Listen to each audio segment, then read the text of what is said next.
Everyone, সবাই কেমন আছেন? আমি আল্লাহর রহমতে ভালোই আছি। আপনাদের কি খবর জানাবেন। আমি আজকে একটু বাইরে ঘুরতে যাব, তো সেজন্য রেডি হয়ে নিলাম। রেডি হওয়ার পরে আবার যদি আয়নার সামনে একটু ঢং না করি তাহলে তো হয় না বলেন। তার জন্য একটু ঢং করে নিলাম। তারপরে আমি চলে যাব হচ্ছে ঘুরতে। কোথায় যাব সেটার কোনো প্ল্যানিং ছিল না। আমি একদম রেডি হয়ে বের হয়ে যাব, এমন সময় আম্মু আমাকে পিছন থেকে দাঁড়িয়ে বলতেছে তুই তো ভাত খাস নাই। তারপরে আবার যে ভাত খাইলাম, তারপরে বের হইলাম। এখন আবার সিঁড়ি দিয়ে নাইমা তারপরে ঘুরতে যাব। কোথায় যাবো কোনো প্ল্যানিং নাই, তার জন্য বের হয়ে হাঁটতেছি, দেখি কোথায় যাওয়া যায়।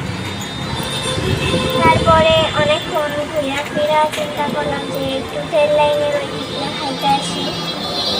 তারপরে যে রেল লাইনে চলে আসলাম।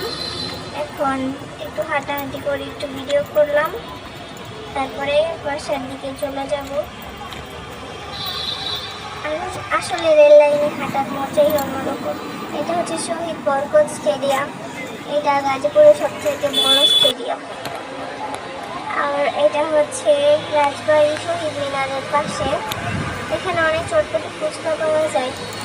আজকে অত বেশি এটা দেখা যাচ্ছে না, কারণ সবাই মাঠের ভিতরে আছে, বাইরে কয়েকজন।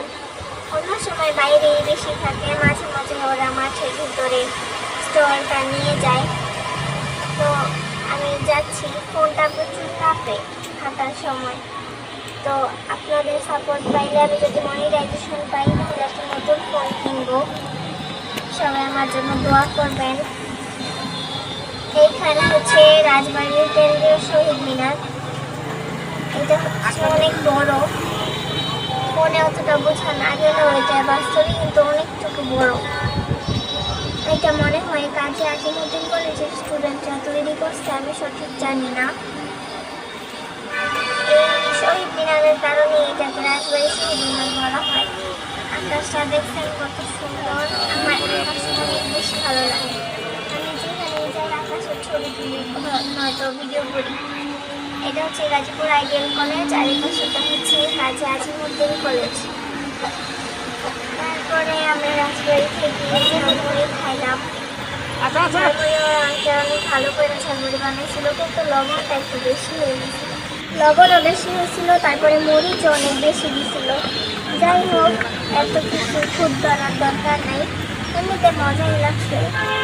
তারপরে আমরা ঝালমুড়ি খেয়ে বাসায় চলে যাব। কিন্তু ঝালমুড়ি বানাইতেও অনেক সময় লাগছে। দাঁড়ায় দাঁড়ায় বোর হইতেছিলাম, তো ভাবলাম একটু ভিডিও করি।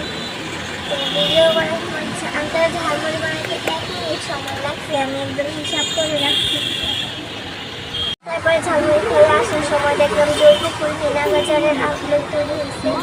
এটা আছে লালবাগের সামনে। আমি এখানে প্রথম দেখছিলাম, এখন দেখি আমাদের এখানে তৈরি করা হচ্ছে।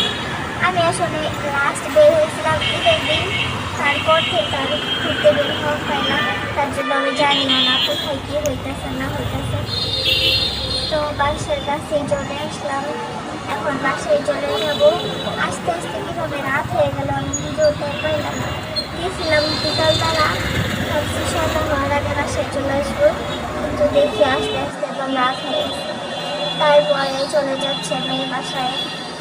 সিঁড়ি বাইয়া বাইয়া আবার উঠতে হইব। আমি চিন্তা করতেছি কলেজে ওঠার পরে যখন আমার কাছে ব্যাগ থাকবো, অনেকগুলো বই খাতা রাখবো, তখন আমি কীভাবে এগুলো নিয়ে সিঁড়ি গিয়ে উঠবো? তখন তো জান বের হয়ে যাবো। আর সিঁড়ি দিয়ে উঠলে পা ব্যথা করে, অশান্তি লাগে, রাখতে ঘুমানোর সময় বুঝে যায়।